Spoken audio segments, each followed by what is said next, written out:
This is the question asked in today's skillrack daily challenge.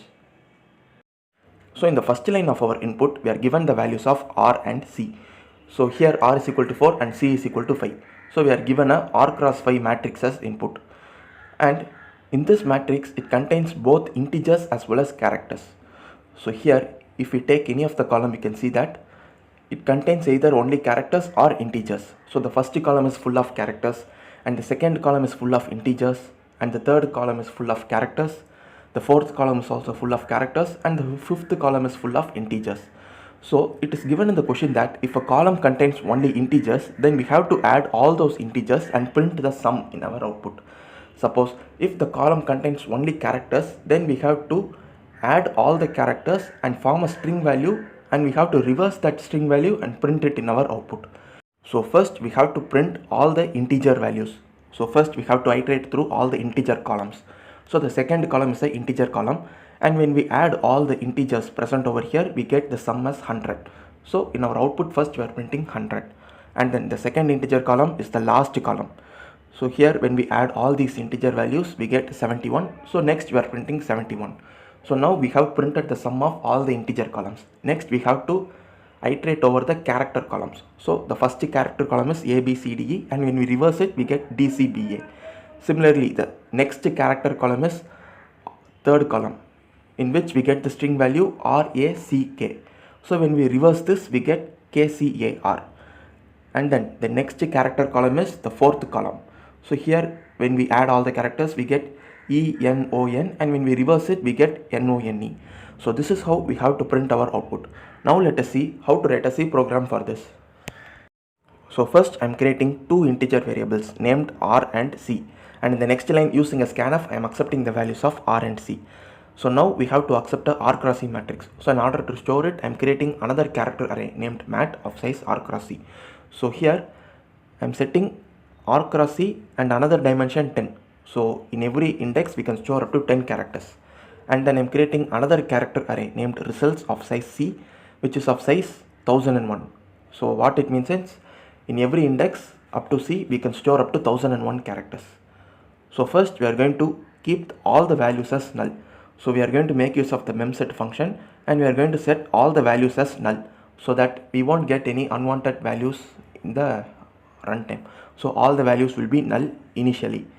So this is the syntax for using the memset function. So first we have to give the name, and then we have to give the character, and we have to give the size of the array.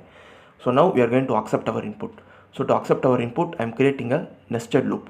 So in every iteration of this loop, we are going to accept a string value, and we are going to store into the character array matrix of ij. So after accepting the input, there are two possibilities. It will be either an integer or it will be a character.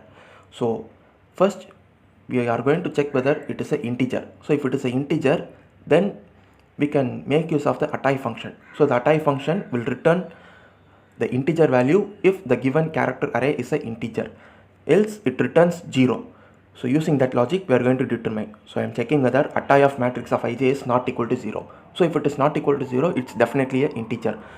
So if it is an integer, then we have to add all the integers in that column. So in order to do that, first we have to find the current integer value.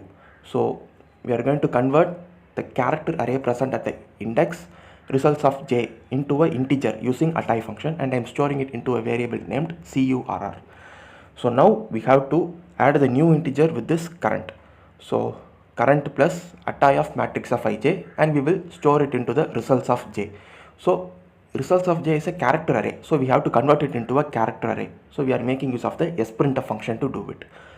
So if it is an integer, then we are going to add it with the already present integer, and again we are going to convert it back into a character array and put it in the same position. Suppose if the given input is an integer, then we will enter into this else block. So here what we are going to do is, we are just going to add that character at the results of j position. So already there will be a character. So in order to determine it, first we will make use of the string length function, and we will determine the length of the string. So now the new character should be added. So in the len position, the new character will be added, and here we are using matrix of ij 0, because even though our input is a single character, we are storing it into a character array. So the first character will be the input. So that is why we are setting matrix of ij 0. So this is how we will be adding the characters into the results array. So if it is an integer, then we will do like that. If it is a character, we will just add the character. So finally, after the execution of this nested loop, we would have calculated our output, and all our output values will now be stored in the results array. So now we have to print all the integer values first and then the string values next. So in order to do that, we have to create two more loops, because as per the conditions given in the question, first we have to print all the integers. So in the first iteration of this loop, again we have to make use of the array. So if it is an integer, then we have to print all the integers first, and in the next iteration we have to print all the string values. So it is also given in the question that we have to reverse the string values. So we can create another loop and we can just iterate from the end in order to print the string values in reverse order. So this is the logic to solve today's daily challenge. Thank you for watching.